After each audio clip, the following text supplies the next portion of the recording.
Bonsoir tout le monde. Il est 17h35. J'ouvre officiellement la séance du Conseil de la municipalité de Saint-Roger. Je vais commencer par lire l'ordre du jour. En 1, ouverture de la séance ordinaire. En 2, adoption de l'ordre du jour. 3, adoption des procès-verbaux d'août 2024. En 4, correspondance. En 5, administration et finances. 5.1, approbation des comptes pays à payer du mois d'août 2024. 5.2, résolution migration du site web de la municipalité. 6, c'est du public rien. En 7, voirie transport. 7.1, résolution traitement d'abrasif. 7.2, résolution approbation des travaux de voirie réalisés dans le cadre du programme PPA-CE.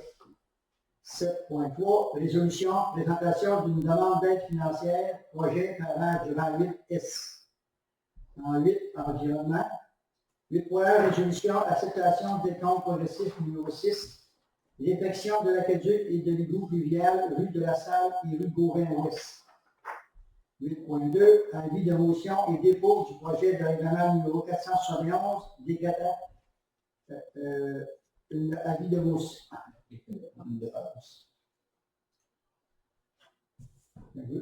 Décata, une dépense de 100 000 et un emprunt de 100 000 aux fins de financement du programme de mise aux normes des installations septiques phase 2. Santé et bien-être, 9.1, résolution projet de regroupement de l'Office d'habitation des races et l'Office régional d'habitation de Rivière-du-Loup. En 10, urbanisme, zonage et développement, il n'y a rien. En 11, loisirs, culture et relations communautaires. 11.1, contribution aux organismes. Dans le vario, est-ce qu'il y a quelqu'un qui a des choses à mettre là-dedans? Personne?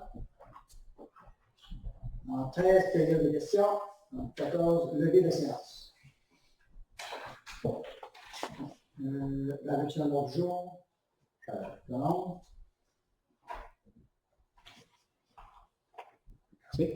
Adoption pour adoption des procès-verbaux d'août 2024.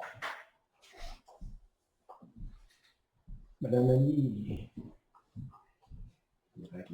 Merci.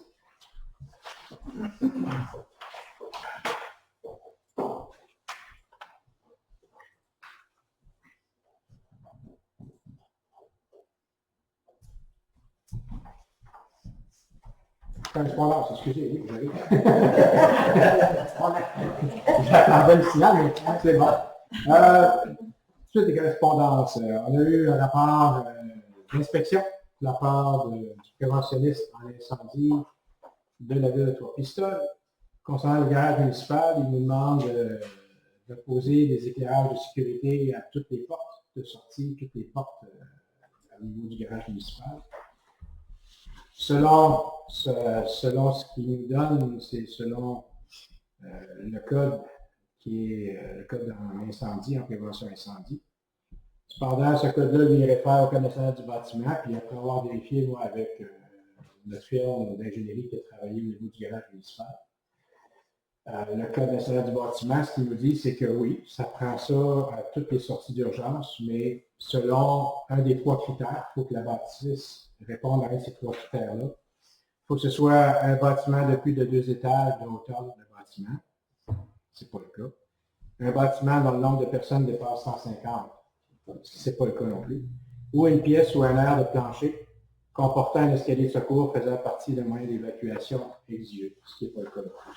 J'attendais son retour de vacances pour le contacter pour lui dire on ne pourra pas répondre à sa demande parce que ça ne se conforme pas au Code national du bâtiment. Puis en plus, le Code de prévention incendie, lui, national, réfère justement au Code national du bâtiment.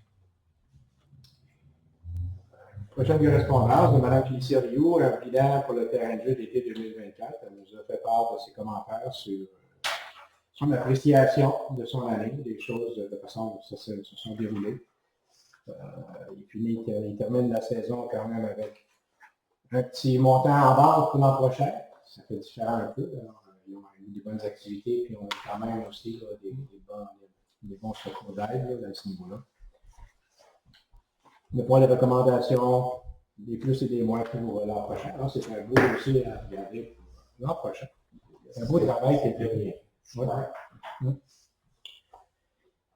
4.3, correspondance de la Commission de protection du territoire agricole du Québec dans une décision face à la demande de la municipalité concernant le camping et l'érosion des berges pour être en mesure de protéger l'érosion des berges. Donc, on avait besoin d'un certificat d'autorisation et c'est rentré, c'est reçu. Donc, il va maintenant rester à planifier les travaux avant la fin de l'automne cette année. Prochaine correspondance, regroupement de TDL Québec, qui est le trouble du développement du langage, qui mentionne que le 18 octobre, il y aura une journée internationale. Il nous offre d'aller sur le site web du regroupement pour être en mesure d'aller chercher la documentation, les kits médias pour pouvoir afficher nous-mêmes de notre côté sur le site de la municipalité. On ne pourra pas peut-être cette année parce qu'on est en migration pour le site, puis on ne peut plus ajouter tellement de matériel. Là, mais bon, à tout le moins, on pourra en faire des affichages ici au bureau, puis peut-être à l'aréna où on va pouvoir participer de toute façon. Prochaine correspondance, firme Servitec, c'est que le dépôt de la deuxième année de notre rôle d'évaluation a été déposé à mon bureau au début du mois. Alors, simplement pour faire mention que ça a été effectué. Il y a un avis public qui a été affiché sur le site de la municipalité, puis ici au bureau, puis demain, pas demain, mais mercredi dans l'info dimanche. Il y aura un article à ce niveau-là.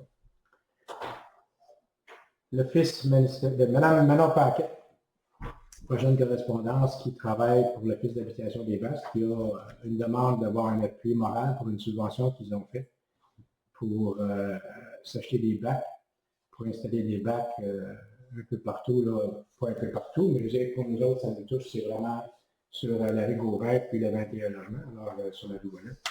Donc, ils veulent nous mettre, ils veulent s'installer des bacs, des jardins verts. Alors, vous allez voir les photos qu'ils nous ont données comme ce qu'ils voudraient effectuer. Alors, il y aura une correspondance à leur faire parvenir dans les prochains jours pour appuyer leur projet.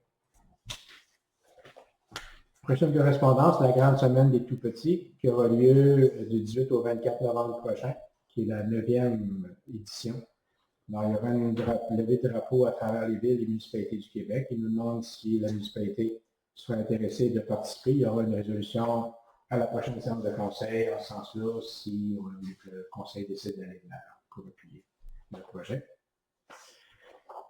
La Fédération québécoise des municipalités, la FQM, on a reçu une correspondance aujourd'hui à l'effet qu'ils vont présenter puis ils vont continuer. De toute façon, ils avaient déjà commencé à le faire.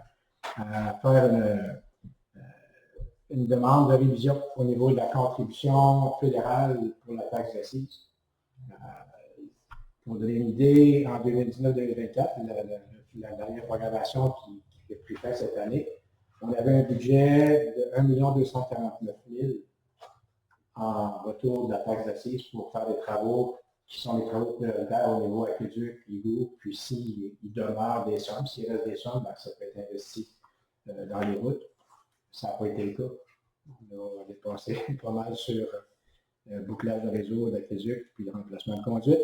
Pour la prochaine programmation, le gouvernement nous alloue 864 000 $, donc une coupure de 385 000 $ face à l'ancienne programmation. Alors, le FPL est conscient que la majorité des municipalités ont subi une baisse, alors ils font pression pour demander à ce que ce soit révisé. Ça a porté fruit dans la programmation antérieure, parce qu'en juillet 2021, grâce aux pressions qui ont été effectuées par les différents organismes, ben, le gouvernement nous avait alloué un montant de 232 000 $ supplémentaires à ce qui avait originalement été. Alors, on se souhaite qu'il y ait un ajustement au courant de l'année prochaine pour nous ramener à un meilleur seuil pour la taxe d'assises, et ça met fin aux correspondances. Dans 5.1, approbation des comptes payés et impayés du mois d'août 2024. Donc, conformément à l'article 3.1 du règlement 314 qui décrète les règles de contrôle et de suivi budgétaire, a été déposé aux membres du conseil de la municipalité de Saint-Jean-de-Dieu la liste des chèques émis et des comptes payés en date du 31 août, de même que la liste des comptes qui demeurent à payer pour le mois d'août. En conséquence, il y aurait lieu d'obtenir une résolution afin de mentionner que le Conseil prend acte du dépôt de la liste des chèques émis, salaires payés et des comptes payés par dépôt direct et des comptes payés par prélèvement en date du 31 août 2024 qui totalise la somme de 316 005 et 04 cents, dont copie est jointe à la présente, et d'approuver la liste des comptes qui restent à payer pour la période du 1er au 31 août, soit un montant de 115 169,93 dont copie est aussi jointe à la présente, et d'autoriser le trésorier à effectuer les paiements en conséquence. Jean-Pierre, monsieur.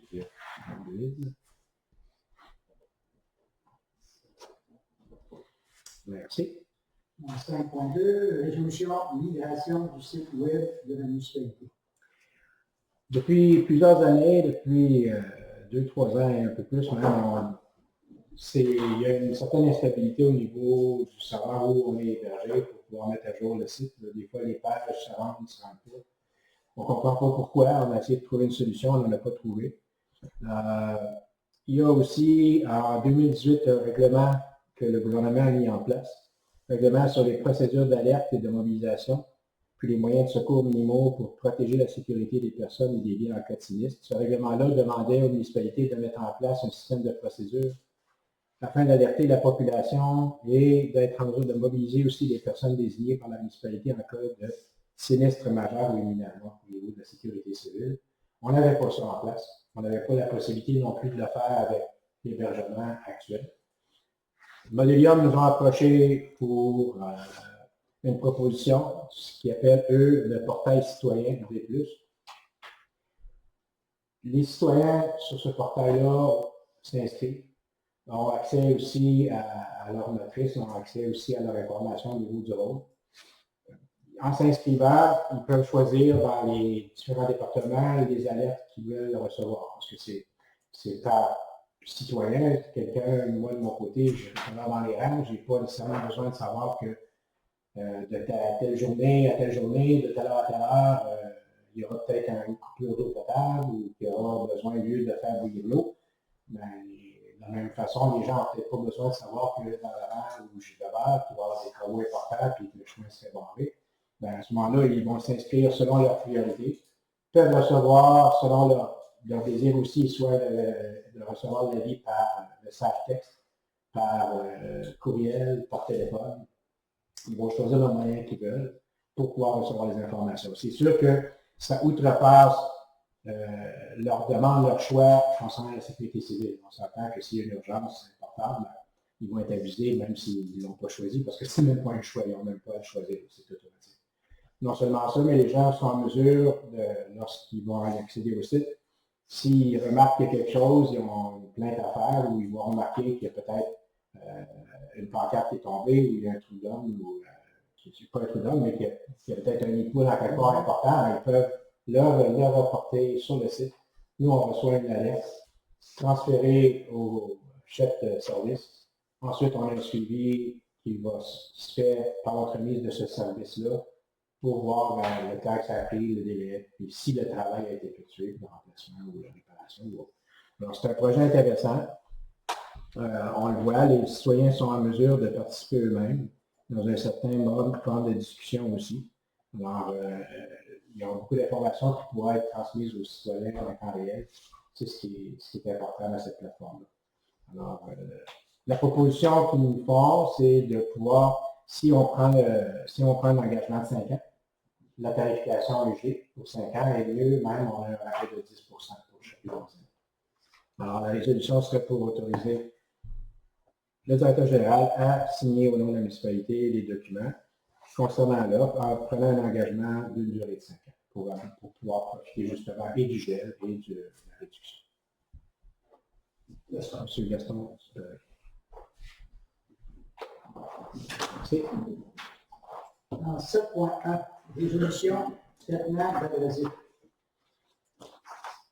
Oui, la municipalité doit s'approvisionner en abrasif pour la prochaine saison hivernale, 2024-2025.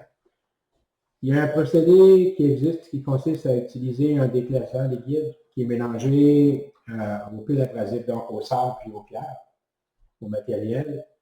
Ce qui est fait de ce procédé, c'est plus efficace que la méthode utilisée aujourd'hui où on prend du calcium pour mélanger à du sable, parce que la façon dont c'est fait, il y a du sable au sol, on met une portion de calcium, on essaie de brasser ça, on met ça de côté, tandis qu'ils s'en viennent ici avec un camion ciel, un camion qui va mélanger, on met le sable, ils vont eux autres inclure le chlorure liquide, ça va être mélangé, donc un produit beaucoup plus uniforme, qui va être aussi non seulement plus uniforme, mais qui va aussi être en mesure de voir à ce que ce soit plus malléable par les temps très froids.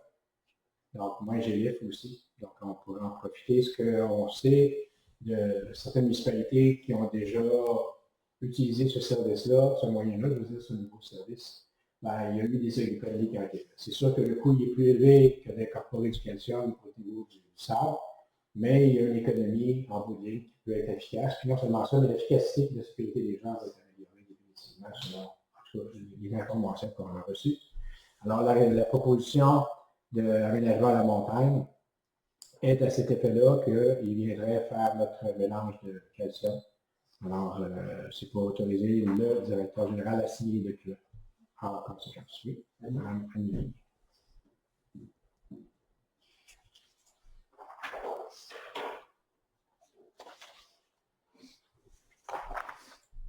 En 7.2, résolution, approbation des travaux voyés réalisés dans le cadre du programme PPA-CE. Donc, dans les modalités du programme PPA, du programme d'aide à la volée locale, qui est le PAVL, la municipalité a pris connaissance des modalités et s'engage à les respecter. Le réseau routier pour lequel une demande d'aide financière a été octroyée est de compétence municipale et donc admissible au PAVL. Les travaux ont été réalisés dans l'année civile au cours de laquelle le ministre les a autorisés. Les travaux réalisés où les frais inhérents sont admissibles au PAVL. Le formulaire de reddition de compte a dûment été complété. La transmission de la reddition de compte de ce projet a été effectuée à la fin de la réalisation des travaux et on doit le faire au plus tard le 31 décembre de l'année civile en cours à laquelle le ministre les a autorisés. Le versement est conditionnel à l'acceptation par le ministre de la reddition de compte. Puis la reddition de compte, si elle est jugée conforme, il y aura donc un versement qui sera fait à la municipalité en fonction de la liste des travaux qu'il a déjà approuvés, sans toutefois excéder le montant maximal de l'aide qui apparaît à la lettre d'annonce. Donc, nous, on avait une demande de 20 000 $, on avait eu de la part de député et ministre, on avait eu 15 000 $ qui nous a été octroyés. Donc, on doit, pour ce motif,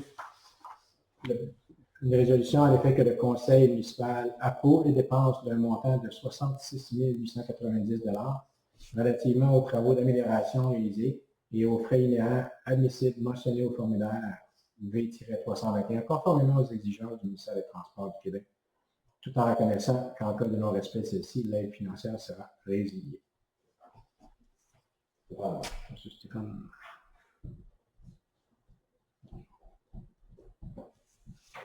Merci.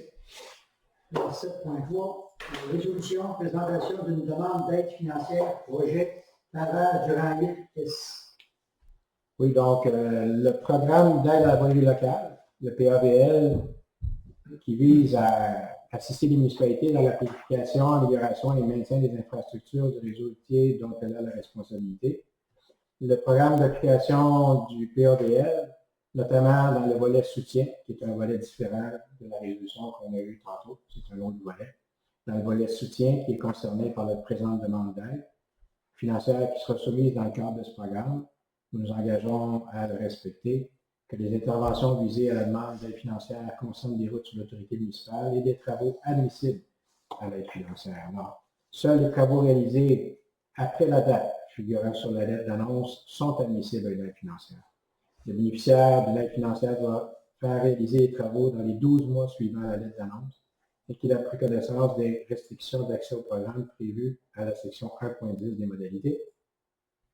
La municipalité Saint-Jean-de-Dieu a choisi d'établir la source de calcul de l'aide financière selon l'option suivante, soit l'estimation détaillée du coût des travaux. La résolution serait donc à ce que le Conseil de la municipalité de Saint-Jean-de-Dieu autorise la présentation d'une demande d'aide financière. Elle confirme son engagement à respecter les modalités d'application en vigueur et reconnaît qu'en cas de non-respect de celle-ci, l'aide financière sera résiliée et certifie que Marc Morin, directeur général, est dûment autorisé à signer tout document ou entente de cet effet, y compris la convention d'aide financière lorsqu'applicable avec la ministre des Transports et de la Mobilité durable. M. Paris, merci. Merci. En 8.1, résolution acceptation des comptes progressifs numéro 6, détection de l'aqueduc et des égouts pluviales, rue de la Salle et rue Gauvin.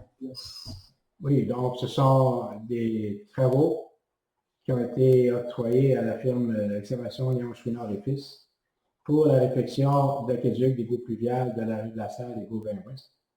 Un contrat totalisant 1 174 206,49 toutes taxes incluses. La firme FQM a émis en date du 29 août le décompte progressif numéro 6. La résolution serait d'approuver ce décompte numéro 6 qui affiche un crédit de 630,73 taxes incluses, somme à recevoir de l'entreprise Excavation Léon Chouinard et Fils pour les travaux de réfection de l'aqueduc des égouts pluviales des rues de la Salle et Gauvin-Ouest et d'autoriser le directeur général à signer pour et au nom de la municipalité le décompte progressif numéro 6. Jean-Bert.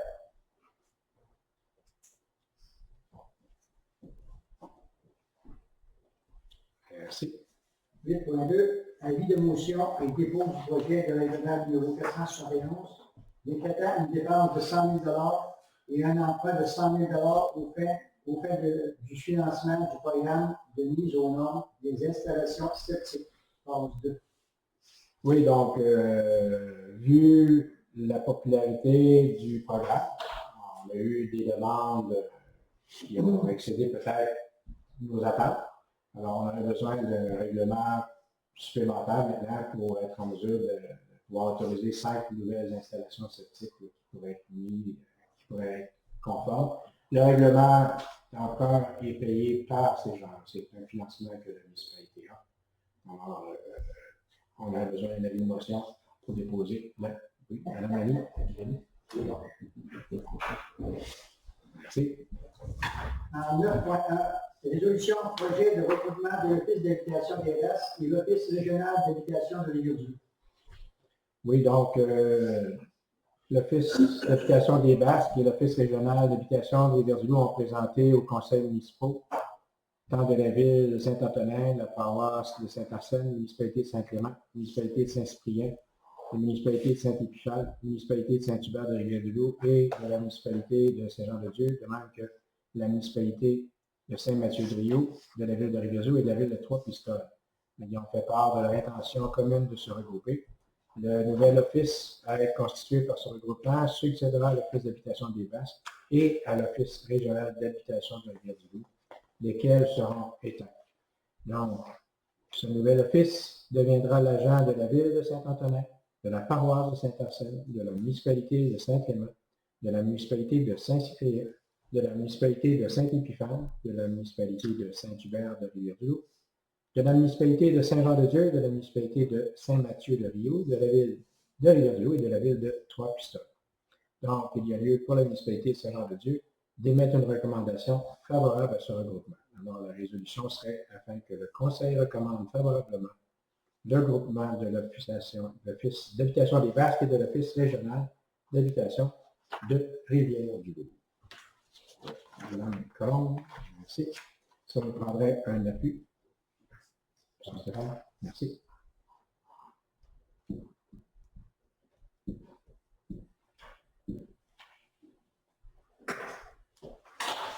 Merci.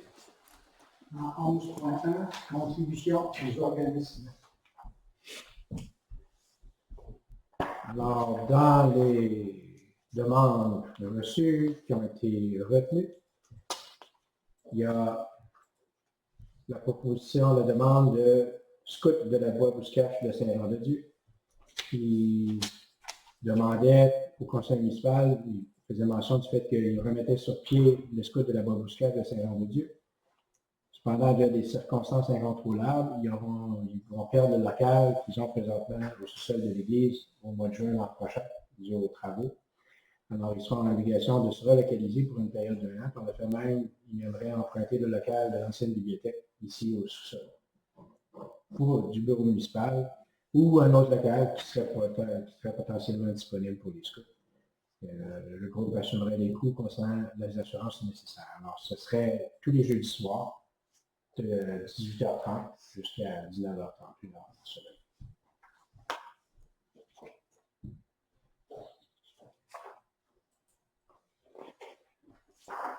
La dernière qui a été retenue de Mme Hélène Leclerc, qui mentionne que depuis 13 ans, elle participe aux expositions annuelles des Chevaliers de Colomb. Dernièrement, ces derniers n'organisaient plus les expositions, donc elle avait le désir de faire perdurer cette activité dans le but de faire connaître aux exposants et les artisans de notre région. C'est la seconde année qu'elle est la réalisatrice de cet événement. Elle fait appel à la municipalité de voir à ce que la municipalité puisse l'aider financièrement. Alors, la contribution peut être sous forme monétaire pour aider à défrayer les différents coûts reliés aux événements. En 2022, nous avons donné 100 $. Pas besoin de proposition. Oui, proposition pour la gratuité de la salle, puis en même temps pour 100 $ qu'on dit. OK. Merci.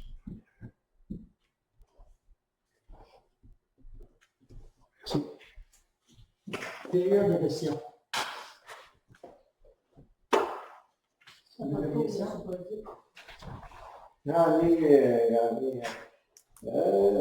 Les compteurs d'eau, que c'est terrible avec les compteurs d'eau. C'est que tous les ans, on a un rapport, nous, au niveau du gouvernement, au niveau de l'économie de l'eau potable. Ils veulent suivre ça de très près. Ça faisait déjà 2 ou 3 ans qu'on approchait la masse critique, si on veut, au niveau de l'utilisation de l'eau. Ils nous ont imposé, ce n'est pas le choix de la municipalité, ce n'est pas notre choix à nous, ils nous ont imposé d'installer à l'ensemble des commerces des compteurs d'eau, puis de se prendre un échantillonnage d'à peu près une dizaine de résidences pour pouvoir installer justement des compteurs d'eau. Il n'y a aucun rapport à que ce soit fait dans le but d'aller chercher une tarification pour l'utilisation d'eau potable, mais c'est pour avoir une idée, j'imagine, de quel endroit, de quel secteur peut provenir le surplus qui est demandé depuis peut-être 2 ou 3 ans. C'est un peu plus dans ce sens-là. Ça, comme je dis, c'était pas dans nos 14, c'était pas dans les budgets. Ça a été imposé par le gouvernement. Puis ça n'a pas de droit d'être payé pour les compteurs d'eau. Oui. Après ça, il y en avait un autre, là, que... Ah oui, la Mercedes-Benz, 39 943. C'est le service c'est la moitié du budget qui a été alloué en inspection municipale. Donc, il facture la moitié du budget qui a été fait. Mais l'an prochain, quand le 31 décembre est arrivé, il va y avoir une analyse qui va être faite des dépenses réelles. Puis à ce moment-là, il y aura justement une dernière facturation.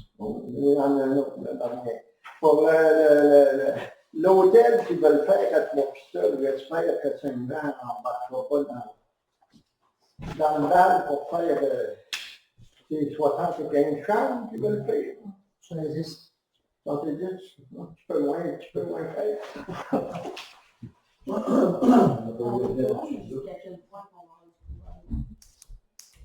On n'a pas eu de demande, on n'a pas aucun. Ils m'ont parlé un peu l'autre jour de ça. Nous autres qui décident pour le jour. On doit attendre les subventions, quelque chose comme ça. Parce que l'île de Trois-Pistoles, c'est plus une ville, c'est un gros village qui sont 3000 de population. On enlèverait la ville en avant. Ils veulent contrôler toute la MRC. Même les pompiers qui ont rendu qu'ils venir voir qu'il n'y a pas de lumière après les panneaux du garage. C'est fort pas mal. Autre question? Non, c'est pas pour moi. Personne d'autre, non? La fois, je voulais pour les steps, là, je vais juste clarifier, est-ce que c'est vraiment accepté qu'on met la cam en bas? Mhm. Ça va pas voir? Parfait. Yes. Les filles d'administration des campagnes. Les gens en remplacement, ils ont tous eu des problèmes familiaux. Ah. C'est parti à lui, c'est que... Bon, est-ce que vous avez des questions? Je vais faire enlever l'assemblée.